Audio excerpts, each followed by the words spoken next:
Amis du Forum du Monde Nouveau, on va venir pour cette dernière rencontre inspirante avec Manon parler de l'océan et de comment on peut éviter de l'abîmer, de le polluer. Et du coup, Manon, pour commencer, je vais te poser une question. Oui. Pour faire connaissance.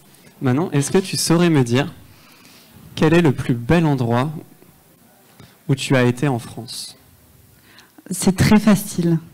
C'est très facile. C'est chez moi, dans les montagnes au-dessus de Clermont-Ferrand, dans un petit village qui s'appelle le Mont d'Or. Et en plus, ça tombe bien comme question, parce que c'est exactement là qu'a commencé tout ce qui m'a amené ici et dans ce projet de Project Rescue Océan. C'est bizarre, ça commence à la montagne, très haut, très loin de la mer, mais c'est là que ça commence. Donc c'est le plus bel endroit du monde, c'est sûr. Et qu'est-ce qu'il y a à Mont d'Or? De belles montagnes, très belles montagnes. Bon, on va partir des montagnes pour aller jusqu'à l'océan. Et pourquoi, justement, pourquoi ça a commencé dans les montagnes, cet intérêt pour l'océan? Ça a commencé là parce que avec mon papa, on vivait au bord d'une rivière. C'est là que prend la Dordogne, qui est toute petite à cet endroit-là et qui deviendra beaucoup plus grosse un peu plus loin. Et en fait, on a toujours grandi au milieu de la nature, avec la nature. Donc pour nous, c'était très naturel en fait, déjà de surtout pas jeter les déchets dans la nature, mais aussi tous les ans, naturellement, on a toujours nettoyé la rivière. En fait, à la fin de la saison de ski, les neiges fondent et emportent tous les déchets dans la rivière qui passait devant chez nous. Et naturellement, si on ne nettoyait pas, il y avait des inondations, ça débordait. Donc, naturellement, on a toujours fait ça. Donc, voilà, moi, c'est quelque chose auquel j'ai toujours été très, très sensible. Parce que c'est vrai que l'océan, l'eau qui s'écoule jusque dans l'océan, elle vient des montagnes. Hein. De base, c'est les glaciers qui fondent et c'est le cycle de l'eau. Exactement. Et donc, s'intéresser à l'océan et protéger l'océan, ça commence aussi à terre. Hein. Exactement. Et c'est le message qu'on passe avec l'association, parce que pour protéger les mers et les océans, ça commence bien plus loin, parce qu'en réalité, on estime qu'à peu près 80% des déchets qui arrivent dans les mers et les océans proviennent de la terre. Donc maintenant, des années après, quand je vais dans des classes expliquer ça à des enfants, justement, souvent, ils ne le savent pas. Et je parle de ce que je faisais quand j'étais petite, quand moi je suis arrivée à Béziers, parce que l'association est née à Béziers. C'est pour ça que j'ai tout de suite été sensible à cette association-là, parce qu'ils faisaient exactement ce que moi je faisais quand j'étais petite. Donc je me suis dit, c'est pour moi, voilà, naturellement, juste à notre niveau à nous, pouvoir agir très très simplement et pourtant avoir beaucoup d'impact. Et donc justement, tu t'es engagée dans le projet Rescue Océan. Oui. Et du coup, qu'est-ce que fait cette association? L'histoire un petit peu, Benoît est pas là avec nous aujourd'hui parce qu'il est en délégation à l'autre bout du monde pour Project Rescue Océan. Benoît, il est pompier sauveteur et donc c'est lui qui a créé l'association il y a 7 ans. Ça passe vite en fait. Et lui, justement, il était sur les plages, il surveillait les plages et il plongeait. Et en fait, il voyait de plus en plus de déchets. Il voyait les gens sur la plage venir profiter de leurs vacances et laisser tout sur la plage. Et il disait, en fait, ces gens-là, ils sont en vacances, ils n'ont pas envie qu'on leur parle d'écologie. Mes potes pompiers, quand je leur parle d'écologie, ils me disent, ah, c'est bon, laisse-nous tranquille. Comment est-ce que je peux faire en sorte que ça n'arrive pas, mais sans me faire envoyer péter par l'équipe de rugby, les pompiers, etc. Donc, comment je peux faire pour faire passer un message qui soit à la portée de tout le monde? Donc, en fait, concrètement, il a commencé avec un rouleau de sac poubelle, mettre la musique à fond dans sa voiture, un pack de bière et dire allez, je vous paye un coup si vous me remplissez le sac sur la plage. Il a commencé tout seul sur les plages de Valras, de Sérignan, à côté de Béziers, et a posté des photos. Son objectif, c'était quand même d'une certaine manière de payer les gens en apéro pour qu'ils lavent les plages. Vous avez tout compris. L'état d'esprit de Project Rescue Océan, c'est toujours de lier en fait. Donc on prend l'apéro dans cette association. Toujours sur toutes les actions il y a l'apéro, c'est obligatoire.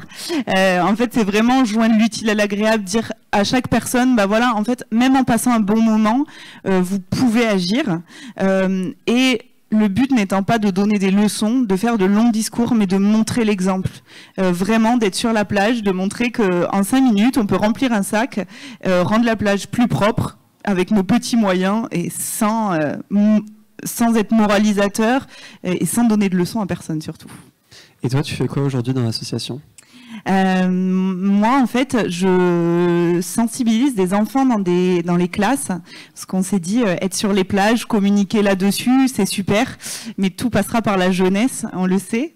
C'est super, Loïc l'a dit juste avant, il y a beaucoup de choses qu'il a dit qui étaient super, notamment que rien n'est impossible. Et moi, c'est ce que j'essaye de transmettre aux enfants dans les classes, de leur dire, en fait, bien sûr qu'on a un message qui est très lourd souvent, mais moi je leur dis tout le temps, en fait, on peut agir. Regardez, Benoît, il était tout seul il y a 7 ans, et maintenant on a 43 antennes dans le monde. On a Los Angeles, on a l'Inde, on a la Polynésie, là où il est tout de suite, on a l'île de la Réunion, on a Los Angeles, on a le Texas, on a le Brésil, on a le Qatar, on a l'Algérie. Et en fait, il était tout seul avec son rouleau de sac plastique il y a 7 ans. Et ses bières. Et ses bières, surtout. Bon, du coup, les bières, ça s'est pas trop exporté, je pense. Mais pour le reste, pour l'état d'esprit, si. Donc, en fait, moi, je transmets ce message-là aux enfants et de leur dire que eux, en fait, ils ont un pouvoir infini, comme chacun d'entre nous, et qu'en s'engageant à son niveau, sans avoir des moyens extraordinaires, on peut faire des choses folles. Et en fait, moi, ne serait-ce qu'à mon niveau, cette année, en m'engageant, sur l'année dernière, j'ai pu sensibiliser, ne serait-ce qu'à mon niveau, plus de 1000 enfants en fait autour de Béziers. Et ça, c'est incroyable parce que je me dis, sur un bassin, une ville comme ça, sur plusieurs années, vous vous rendez compte, en fait, on fait changer la mentalité d'une génération. Et je trouve ça fou. Est-ce que tu penses aussi qu'au-delà de l'impact direct sur les déchets, sur la pollution plastique, etc., c'est aussi une porte vers l'engagement en fait pour ces jeunes que tu vas voir, où tu plantes une graine et puis ça peut être faire une clean walk quelque part et puis en fait ça se transforme derrière? Tout à fait. Tout à l'heure, je croisais un jeune homme qui me dit moi, je suis éco-délégué dans mon collège et tout ça. Et en fait, ça vient de plus en plus. Et nous, on le voit quand on va intervenir dans les collèges, les lycées. Autant avant, c'était un peu ok, c'était pas trop le sujet à la mode. Et maintenant, c'est hyper facile, je trouve, de pousser avant les petits, forcément les petits, ils sont toujours hyper contents, mais même les plus grands, ils sont ravis de s'engager et en fait, il faut pas grand-chose. Quand on arrive, en général, ils disent « Oh, allez, un truc sur l'écologie ». Au bout d'une heure où on explique nous ce qu'on fait, qu'on est sur la plage avec notre DJ, on vient avec notre DJ sur la plage, les croissants, les pains au chocolat, musique, l'apéro à la fin, qu'on partage un moment ensemble, mais ils sont à fond. Et en fait, je les sensibilise dans les classes et je les retrouve sur la plage à nettoyer. Moi, ça me donne envie de venir aussi. Là. Ouais, c'est super. Quand est-ce qu'on fait ça? Quand tu veux. Tu es le bienvenu. Ah, c'est gentil. Et du coup, tous ces jeunes, vous les emmenez ensuite, ou vous leur proposez des dates, ou vous les emmenez, parce que tu disais tout à l'heure aussi, c'est pas juste sur la plage, c'est aussi dans d'autres endroits parce que malheureusement on en retrouve plein partout des déchets. Tout à fait, c'est ce qu'on va leur expliquer, et c'est pour ça qu'on a des antennes à Clermont-Ferrand, à Lyon, à Paris, c'est parce que en fait ce discours-là c'est important de l'avoir partout, parce que quand je jette mon mégot en fait dans la rue, l'eau l'emporte. Souvent, les enfants disent ça va dans les égouts, mais pas du tout, en fait. C'est pas des bouches d'égout qu'on voit dans la rue, c'est des avaloirs.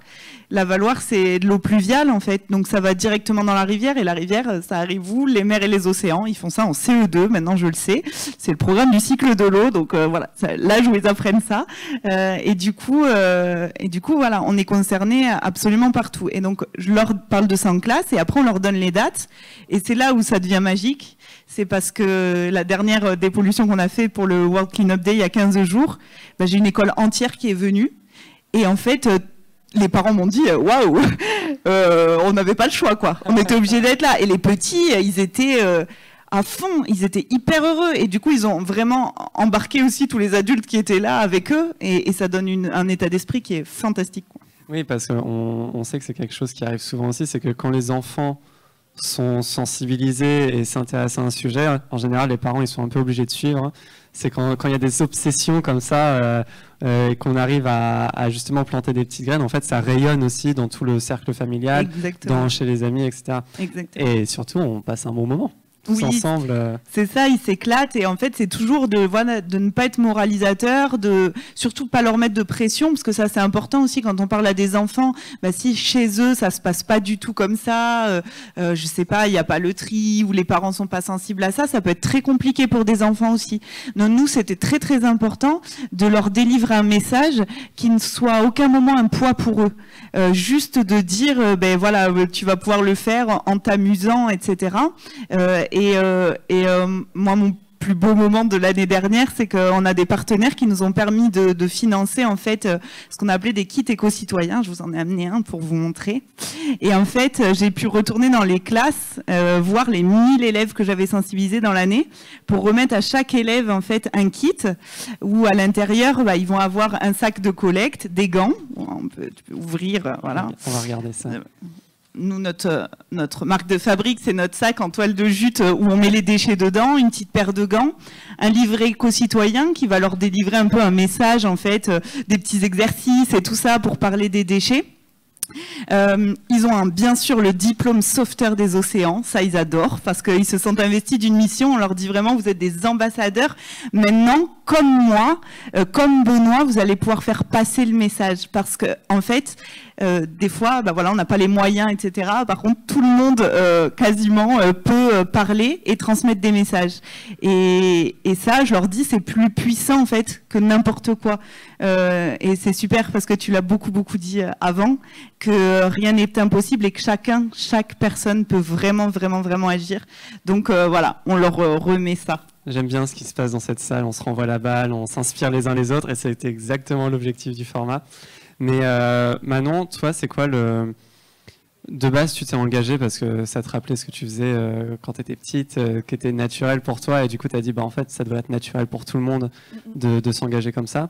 Et en fait, comment toi, tu es volontaire du coup dans l'association et comment en fait ça impacte aussi ta vie derrière parce que j'imagine que tu mets beaucoup de temps dans l'association, mais qu'est-ce que tu fais à côté aussi et c'est quoi tes activités Alors, tout est cohérent quand on s'écoute, je crois. En fait, moi, je suis coach en développement personnel, mais auprès des adolescents, sur tout ce qui est scolaire. Donc, en fait, voilà, je les accompagne sur de la confiance en eux, de la gestion du stress, l'organisation, etc. Donc, voilà, mon passé de montagnarde plus mon travail auprès des ados.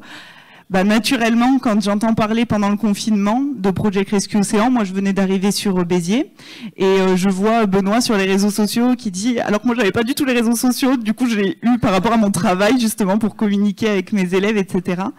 Et là je le vois dire, voilà, même pendant le confinement, vous avez le droit à 1 kilomètre, 1 kilomètre un déchet. En fait, utilisez ce temps-là pour faire. Et j'ai trouvé ça super. Je me suis dit, toute seule dans mon coin, j'ai fait mon petit truc. Et en fait, quand je suis revenue au travail, d'en parler avec les élèves aussi, je transmets beaucoup à mes élèves. Et ça me permet d'avoir vraiment un retour. Donc c'était naturellement que quand j'ai entendu qu'il y avait de la sensibilisation dans les écoles, moi je peux adapter mon planning. Et pourtant, on me dit souvent, c'est compliqué de s'engager. Sincèrement, je suis maman célibataire, je travaille beaucoup. Et pourtant... en fait, au moment où j'ai eu envie de m'engager, en fait, le temps et l'énergie, je l'ai trouvé. Et quand je sors d'une classe où j'ai vu 30 petits qui sautent de joie à l'idée d'aller ramasser des déchets, franchement, j'ai la patate pour le reste de la journée. Ça me donne une énergie folle et je me dis que c'était bien mieux que de passer 3 heures sur Netflix, quoi. Après, il faut peut-être un certain talent pour réussir à motiver 30 gamins à aller ramasser des déchets, non? Pas tant que ça, en fait. Ils ont envie, hein. Ils ont envie. En fait, tant qu'on leur parle leur langage... Nous, on est tellement habités par ce qu'on fait. En fait, venez 1 ou 2 fois sur une plage nettoyer avec nous. Vous allez voir que vous allez avoir tellement envie de recommencer qu'on transmet notre passion après. Donc ça, c'est facile. Les petits sont réceptifs à ça, ça va. Et quand tu vas dans les classes, donc vous parlez de la pollution plastique, cycle de l'eau, j'imagine. Est-ce qu'il y a d'autres questions que les enfants ont sur l'environnement de manière générale ? Moi, je m'aperçois qu'ils savent de plus en plus de choses quand même. Donc, tout de suite, dès qu'on arrive, oui, les tortues, elles mangent des sacs plastiques, c'est vrai. Donc, ils me tuent un peu la faim parce que ça arrive après. Mais ils savent beaucoup de choses. Et j'ai pas forcément des questions qui me surprennent. Je suis surprise par l'enthousiasme qu'ils ont à chaque fois. En fait, ils ont envie de ça. Et je crois qu'on leur dit rarement. Donc, merci Loïc de l'avoir dit tout à l'heure aussi, que eux peuvent et que tout le monde peut. Et je crois que c'est pour ça qu'ils sont aussi enthousiastes, c'est parce que là, on leur dit tout de suite, tu vois, là, tu admires Benoît parce que je viens de t'en parler, qu'il est pompier, qu'il est sur toutes les photos que tu viens de voir sur le PowerPoint. Mais en fait, tu es un petit Benoît parce que Benoît, il était tout seul et il dit que lui, il a jamais eu de diplôme à l'école et c'est pour ça qu'il a insisté pour avoir un diplôme sauveteur des océans parce qu'il a dit, moi, j'ai jamais eu de diplôme dans ma vie, donc j'aurais été trop content d'avoir ça et que, malgré tout, voilà, chacun peut faire sa part et ça, ils sont hyper réceptifs à ça, quoi. Parce que c'est vrai que souvent, en fait, quand on parle du sujet environnement, on peut parler de manière très catastrophiste parce que la situation elle est clairement pas ouf, mais souvent on oublie d'arriver à la partie en fait passage à l'action et en fait rien, c'est ça, rien n'est impossible et moi aussi je peux. Et pour les enfants en général ils sont toujours un peu ils savent pas trop où aller en fait. Et il y a beaucoup de sujets sur l'éco-anxiété en ce moment. Et les psychiatres, les psychologues disent souvent, en fait, la meilleure façon d'agir, c'est de passer à l'action. Exactement. Et là, c'est un peu une des choses que vous proposez aussi, et c'est de donner un cadre de passage à l'action. Là, c'est sur de la récolte de déchets, mais après, c'est aussi sur d'autres choses derrière. Oui, tout à fait, parce que c'est vrai que souvent, on leur montre des images avec des animaux qui sont blessés, etc. Donc, il y a des enfants que ça peine beaucoup. Mais nous, on tourne jamais, justement, sur le côté un peu dramatique de la situation. Quelque chose c'est lourd, enfin même moi je trouve ça hyper lourd, donc moi ma réponse à l'anxiété ça a toujours été l'action, parce que quand on se remet en action en fait tout s'éclaire, et de leur dire que toi à ton petit niveau tu peux changer les choses, tu peux changer le monde avec ta petite goutte que tu viens mettre dans l'océan, tu peux changer le monde et tu peux faire en sorte que demain ça soit un peu différent. Voilà, ça change tout. C'est pour ça qu'ils repartent avec le sourire. C'est parce que tout de suite, je vais pouvoir faire partie d'un tout qui va dans le bon sens. Et en fait, mais il y a plein de solutions. Mais en fait, on peut faire plein de choses. Et en fait, il y a plein de gens qui s'engagent. C'est-à-dire qu'on voit toujours le négatif, on voit toujours tout ce qui se passe mal. Mais est-ce qu'on regarde du côté? C'est pour ça que c'est super ici, parce que regardons aussi tout ce qui se fait de bien, tout ce que ça a fait émerger, et de leur dire qu'ils font partie de ça.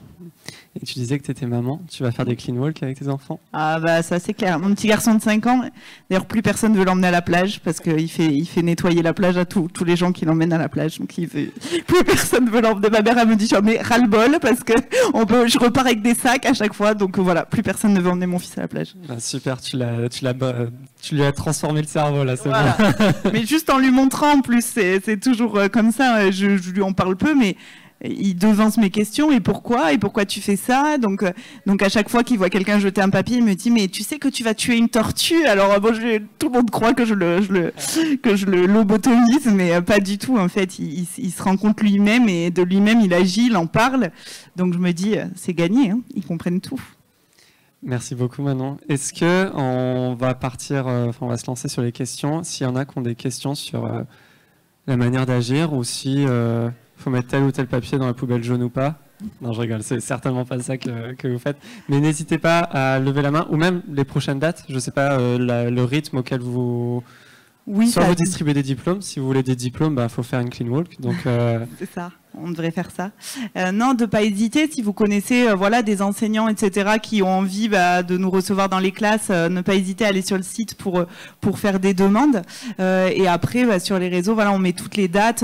Mais en fait, que ce soit avec nous ou seul de manière individuelle, là, on est par exemple en train de lancer le projet, c'est une application. Chaque personne qui pourra aller en fait ramasser de son côté pourra rentrer dans ce compteur pour valoriser les initiatives individuelles. Nous, on fait pas ça pour que chaque personne vienne à nos clean-up. C'est pas du tout l'intérêt. Bon, les nôtres, ils sont hyper sympas quand même. Mais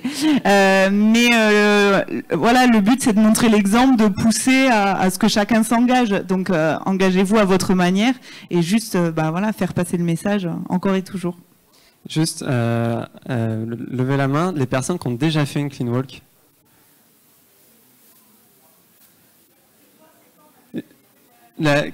Qui sont les personnes qui ont fait une clean walk dans la salle? C'est-à-dire, en fait, c'est une action en fait, de dépollution, soit dans la nature, soit à la plage. C'est bien, ça fait beaucoup de personnes, hein. Et les personnes qui n'ont pas encore levé la main. Voilà, une marge de progression, c'est bien. Mais voilà, ça peut être fait chaque personne. Nous, dans la famille, on a une devise, on laisse toujours l'endroit plus propre qu'on l'a trouvé. Donc avec les enfants, c'est systématique, on se pose quelque part, on va quelque part, on laisse toujours l'endroit plus propre qu'on l'a trouvé. C'est une belle façon de laisser sa trace. Merci beaucoup. Merci à toutes et tous. Quand même, est-ce qu'il y a une ou deux questions sur l'activité de l'association ou sur comment Manon a élevé ses enfants pour que pour qu'ils cherchent à ramasser les déchets partout où ils vont. Bonjour. Bonjour. La question, c'est de savoir ce que vous faites des déchets. Tu peux mettre le micro. Bonjour. Ah, formidable. La question, c'est de savoir si ce que vous faites des déchets ensuite et comment vous les traitez. Ok, alors ça fait partie en fait, nous vraiment de nos pistes de projets. Hein. On a plein de projets pour justement valoriser les déchets. Nous, on a commencé un peu en disant on nettoie les plages. Alors il faut savoir que quand... Puis après on rebalance tout. On fait les photos puis on balance. Non, il faut savoir que justement sur la plage, c'est pour ça que nous on a besoin de bénévoles dans l'équipe. C'est parce que tout ce que ramènent les gens sur le clean-up, donc eux ils partent sur la plage, en fait ils vont ramasser les déchets, ils viennent, nous on trie tout, donc c'est pour ça qu'il y a un gros boulot de notre part à nous.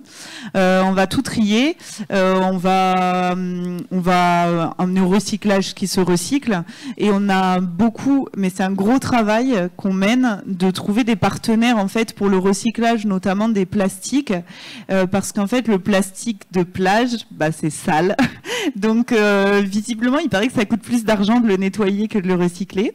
Donc on a des pistes là-dessus, ça fait partie de nos axes de projet, on va dire. On a déjà des projets très innovants, notamment sur les filets de pêche. Voilà, on a des projets en cours comme ça, avec plein de partenaires différents. Donc on est preneur, hein, si vous connaissez du monde. J'ai vu des recyclages de plastique en rivière sur des lunettes de soleil. J'ai pris le flyer, ça peut nous intéresser. Donc voilà, ça fait partie du travail aussi pour quelque part pérenniser, avoir voilà tout et pouvoir se projeter aussi quoi. Donc merci pour votre question. Est-ce qu'il y a d'autres mains qui se lèvent?